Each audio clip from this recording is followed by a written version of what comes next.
దివ్య ఖురాన్ న్యాయం ఏ విధంగా చేయమంటుంది అనే ఒక చిన్న టాపిక్తో అయితే మీ ముందుకు వచ్చేసాను.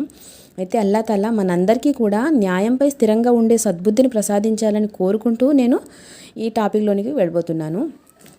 అయితే మనం కలలు కనే ప్రపంచం, దాని యొక్క ముఖ్య అడ్డంకి ఏంటండి? అన్యాయం.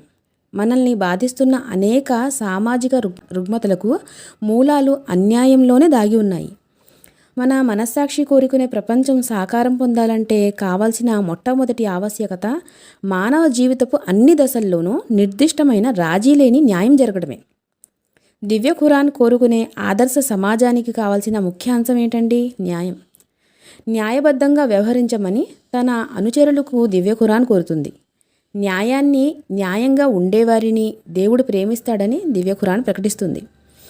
అదేలాగా అంటే న్యాయం చెయ్యండి, ఎందుకంటే అల్లాహ్ న్యాయం చేసేవారిని ప్రేమిస్తాడు అని సూరే హుజురాత్లో 9వ ఆయతలో అల్లాహ్ తాలా తెలియజేస్తున్నాడు. న్యాయం అన్నది డిమాండ్ చేస్తే వచ్చేది కాదండి, బలవంతం పెట్టడం వల్ల అస్సలు రాదు. ప్రతి వ్యక్తి స్వచ్ఛందంగా న్యాయం చేయాలి.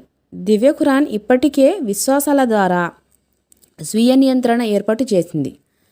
అంటే విశ్వాసం ఎవరికైతే ఉందో వాళ్ళు స్వతహాగా న్యాయం పైన స్థిరంగా ఉండాలని ఒక నియంత్రణ అయితే, కట్టుబాటు అయితే పెట్టింది.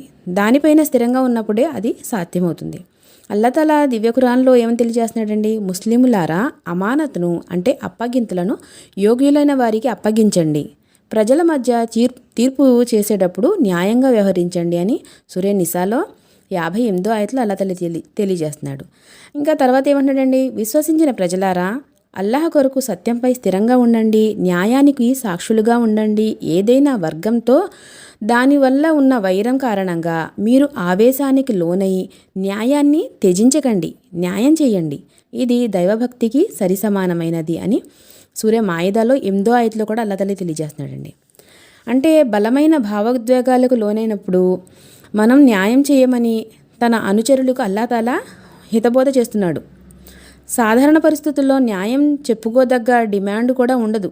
కానీ బలమైన సెంటిమెంట్ ద్వారా, ప్రేమ ద్వారా, ద్వేషం ఇలాంటి ఎదురైనప్పుడు న్యాయం చేయడం అన్నది అంత సులువైన విషయం అస్సలు కాదు. స్వాధికారంలో ఖురాన్ అలాంటి స్థితిలో సైతం మనిషిని న్యాయం వైపునే ఆచరించేలా చేస్తుంది. ఇవన్నీ ఒక ఎత్తండి. ఈ ప్రేమలు, ద్వేషాలు, సెంటిమెంట్లు ఇవన్నీ ఒక ఎత్తు, కేవలం అల్లాహ్ మాత్రమే ఒక ఎత్తు. న్యాయం మాట్లాడాలి అన్నప్పుడు అక్కడ ఉన్నది మన తల్లి, చెల్లి, కూతురు, మన బంధువు, మన భర్త, ఇవన్నీ మనకి ఎక్కడా కూడా కనిపించవు. కేవలం న్యాయం వైపునకే మనం నిలబడవలసి వస్తుంది. ఇంకా తర్వాత అల్లాహ్ తాలా ఏమంటున్నాడండి? విశ్వసించిన ప్రజలారా, న్యాయ ధ్వజవాహకులుగా నిలబడండి, అల్లాహ్ కొరకు సాక్షులుగా ఉండండి. మీ న్యాయం, మీ సాక్ష్యం మీకు, మీ తల్లిదండ్రులకు, మీ బంధువులకు ఎంత హాని కలిగించినా సరే, కక్షిదారులు భాగ్యవంతులైనా నిరుపేదలైనా అల్లాహ్ కొరకు శ్రేయస్సును మీకంటే ఎక్కువగా కాంక్షిస్తాడు. కనుక మీ మనోవాంఛలను అనుసరిస్తూ న్యాయం నుండి వైదొలగకండి. మీరు గనక సాక్ష్యాన్ని వక్రీకరిస్తే, న్యాయాన్ని దాటవేస్తే బాగా తెలుసుకోండి, మీరు చేసేదంతా అల్లాహ్కు తెలుసు అని సూరే నిసాలో అల్లాహ్ తాలా 135వ ఆయతలో ఈ విధంగా తెలియజేస్తున్నాడండి. అక్కడ ఉన్నది మీ తల్లిదండ్రులు కావచ్చు, మీ బంధువులు కావచ్చు, ఇంకా ఎలాంటి వారైనా సరే ఎదుటి వారికి అన్యాయం అనేది జరగకూడదు. వాళ్ళు భాగ్యవంతులైనా సరే, నిరుపేదలైనా సరే, మీరు మాత్రం న్యాయంపై స్థిరంగా ఉండండి. మీ మనోకాంక్షలను అనుసరిస్తూ న్యాయం నుండి వైదొలగకండి అని అల్లాహ్ తాలా ఇక్కడ హెచ్చరిస్తున్నాడు. మీరు గనుక సాక్ష్యాన్ని వక్రీకరిస్తే, న్యాయాన్ని దాటవేస్తే గనుక ఇదంతా చూడడానికి అల్లాహ్ ఉన్నాడు అనే ఇక్కడ హెచ్చరించడం అయితే జరుగుతుంది. ఇంకా దివ్య ఖురాన్ తన అనుచరులను న్యాయంగా ఉండమనే కాదు, న్యాయం చెయ్యమని కూడా కోరుతుందండి.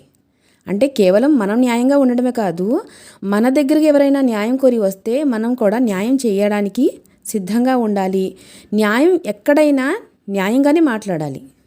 ఇంకా తర్వాత న్యాయానికి మార్గదర్శులు కమ్మంటుంది. ఇంకా న్యాయం కోసం నిలబడడం అంటే ఒక జాతి, ఏదైనా తెగ, ఒక సముదాయానికైనా అన్యాయం జరిగితే అవిశ్రాంతంగా పోరాడమంటుంది. అక్కడ ఉన్నది మన జాతివారు కాదు, మన తెగవారు కాదు అనే ఉద్దేశం లేకుండా అక్కడ జరుగుతున్నది అన్యాయాన్ని మనం అరికట్టడానికి మనం ముందుండాలి. ఇంకా అణగదొక్కబడిన వారిపైన ఎల్లప్పుడూ వారి వెంటే ఉండమని కూడా చెబుతుంది. ఎవరైతే బాధితులు ఉన్నారో ఆ బాధితుల వెంట మనల్ని ఉండమని అక్కడ అల్లాహ్ తాలా ప్రోత్సహిస్తున్నాడు.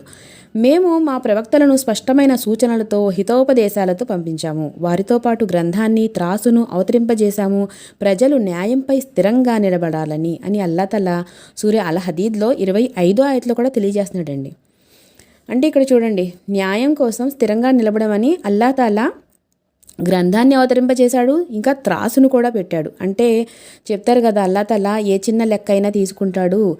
ఒక ఆవగింజ ఎంత అయినా సత్కార్యం చేసిన దాని యొక్క ప్రతిఫలం మనకు దొరుకుతుంది, ఆవగింజ అంతా దుష్కార్యం చేసిన దాని యొక్క ప్రతిఫలం మనం అనుభవించాల్సి వస్తుంది. అయితే ఇదంతా కూడా అల్లాహ్ తాలా చూస్తున్నాడు కాబట్టి మనల్ని జాగ్రత్త వహించమని ఇక్కడ హెచ్చరించడం అయితే జరుగుతుంది.